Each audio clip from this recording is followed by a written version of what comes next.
When I was about 10 years old, I had a really big imagination and really big plans for myself. I was going to get married, and the wedding would take place in our family backyard. We'd have to repaint those white picket fences, take down that badminton net, do something about the mosquitoes. But I'd get married in the backyard, and soon after, I'd become a mom to 2, maybe 3 kids. And when I was 12, I bought a baby name book to imagine the names of my children, still tucked into my imagination. As a teenager, I was a babysitter, a mother's helper, a camp counselor. And after I graduated university, I moved to New York, and on my very first job interview, I inquired about maternity benefits, because I had no doubt I would soon fall in love, get married, become a mother. And by age 30, by all appearances, my life was pretty fabulous. I had an amazing apartment, a great job, some amazing friends, some pretty great dates, and some pretty devastating heartbreaks and disappointments. And in my mid-30s, I'd lie in bed alone, crying, sobbing. Where was he? Where was this man I was to marry? Where were my children? I didn't understand it then, but I was in grief over my circumstantial infertility, the pain over being childless because I remained single, and like other disenfranchised grief, my grief was not received with any sympathy. Because you're not married, they'd say. It was if I'd have to fall in love, get married, and try to have a child in order to prove that I wanted to fall in love, get married, and try to have a child. By my late 30s, I launched a lifestyle brand called Savvy Auntie, designed for women like me who are in love with our nieces and nephews, don't have children of our own. I called it this demographic PANK, or professional aunt, no kids. And as this tribe grew, and I realized it wasn't just me and my experience or the experience of some of my friends and their friends, but it was millions of women across the country. In 2011, I wrote an essay called The Truth About Childless Women, about this experience of women who were remaining single and childless longer than they ever expected. It went viral. I ended up on CNN. I realized that I had to look deeper at this issue. I made it my focus. I made it my life's work. The rise of childless women is one of the most overlooked and unappreciated social issues of our time. Today, an American woman has never lived longer before having her very first child or remained childless toward the end of her fertility and beyond. Today, a woman is virtually as likely to be a mother as not. 47.6% of women of childbearing age have not yet given birth. That's a steep rise from 1976, when that number was just 35%. Look, we live in what I call a mom-opic society. There's this myopia that all women are mothers, as if we've inverted the W for woman to M for mother. It's a celebration of motherhood wherever you go, and trust me, I celebrate motherhood. But on every magazine cover, there's a baby bump. Ooh, is she pregnant? There's the announcement of a new celebrity baby born to a celebrity mom, and it's breaking news. Marketers refer to moms as hero. We talk about motherhood as the hardest job in the world, and thank you, Mom. National conversations, some of the most feminist tropes like work-life balance are really work-mom balance. Having it all is all about moms. It's like it's the thing that moms can aspire to. And those of us who are not moms, we sit on the sidelines. There's mother, and there's other to mother. It's like we're a second sex within our own sex. Look, we know what motherhood looks like, but what's it like in otherhood? And how can we change how we understand this cohort, and we in the cohort better understand ourselves? Before I go on, I do know that there are those who are child-free by choice, men and women, and many of them are part of this Savianti tribe. And know without question, without doubt, that I champion, I defend, and I honor that choice. But for many, it is not a choice. In America today, we are getting married later, but 80% of unmarried women are childless, and of those, 81% hope, expect, yearn to have children one day. So what's going on? What happened to we, the daughters of feminism and the older millennials?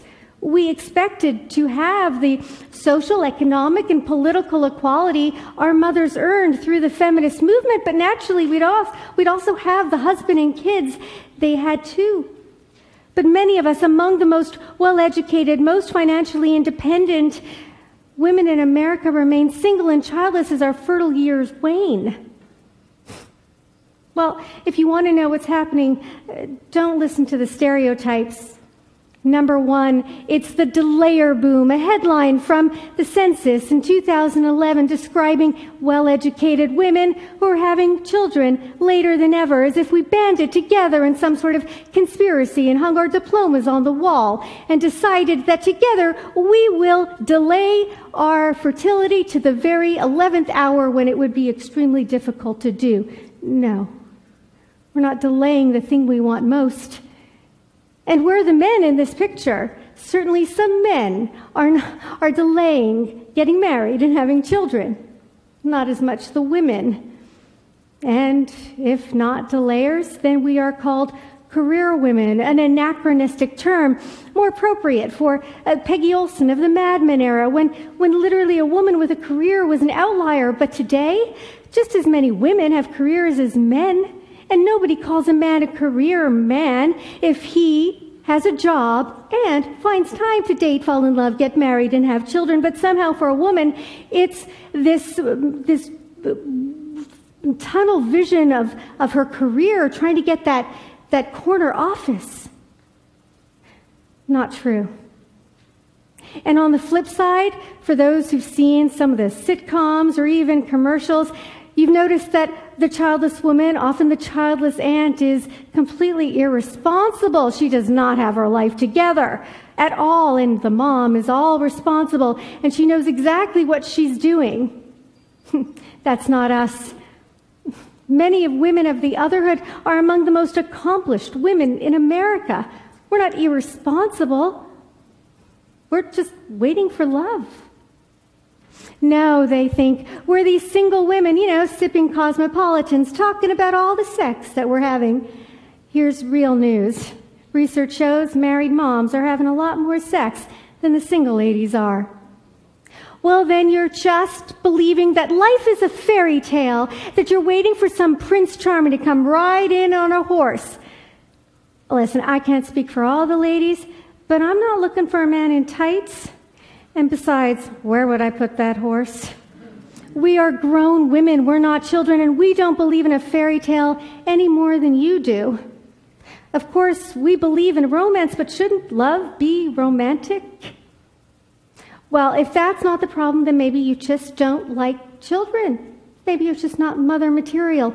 Oh, we love children. Even among those who are child-free by choice don't want their own children. They love the children in their life by relation, by choice. In fact, in 2012, I worked on a joint study with Weber Shandwick and KRC Research entitled The Power of the Pank, These Professional Aunts, No Kids. And we found 23 million American and Canadian women who are panks. Women 18 plus who don't have a child of their own but love a child in their life by choice or relation. That is 1 out of every 5 women in North America. And we are generous to these children. And remember, there is no legal obligation to aunt. We are not childless or child-free, we're child-full because we fill our lives with the love of the children. And in fact, we spend about $9 billion on those children every year, and that's baseline just one child per pank. 75% of us spend over $500 per child per pank. And lest you think that that's just on toys and games and adventures and experiences and cashmere onesies, well, yeah, that's part of it. But over a third of us contribute to a child's education. And about 45% of us have actually given a gift to the parents so they could provide something for the children. We are very generous women, and we love the children in our life. Well, if you love children so much, why don't you have a child on your own? You know, modern women can do that now, and that's true, and I have girlfriends who have done that, and I honor and champion that choice. But for all women, it is not a choice. It's not something that they can do or should do or would do, and not because they don't want children, but because they wanted a family. A family. They wanted to have a child with a man they love.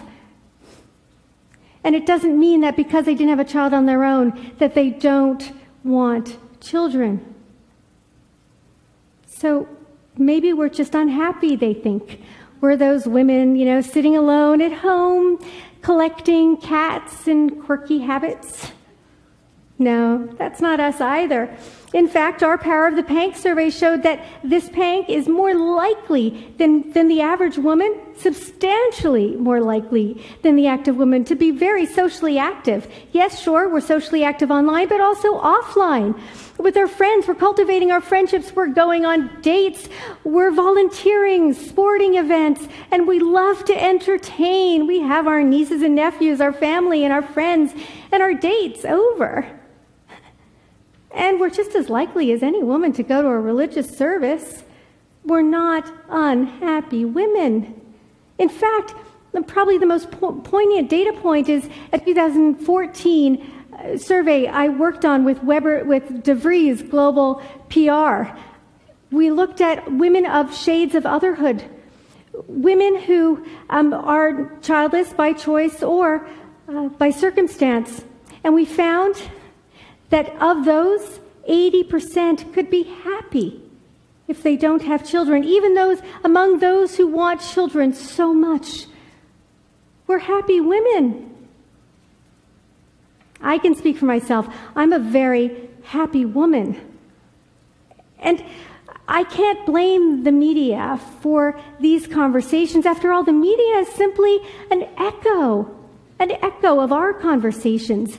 And if women of the Otherhood and those who understand us don't begin to shift the script, if we don't change the conversation, then how can we expect the conversations to change, the attitudes to change, the assumptions to change, the conversations to change? We, the women of the Otherhood, we have to be our true selves and tell our true stories. And in fact, that's how we are happy women, because we've always been our authentic selves. And I know that through the research and writing I did with my book, Otherhood, I found that these women, they were always authentic to themselves. They never, ever settled for lesser love. They are not the wrong wife in the wrong life. And yes, we hedge our bets that we will find love in time for motherhood. And for some, motherhood may not come. But we choose love. And whoever we are with is deserving of that love. I haven't yet found that love now in my late 40s, and I will never give birth to a child. But babies are born from the womb. Maternity is born from the soul, and there are many ways to mother. And if I wasn't to be a mother, then I was to be wonderful other things. I am madly in love with my nephew and nieces.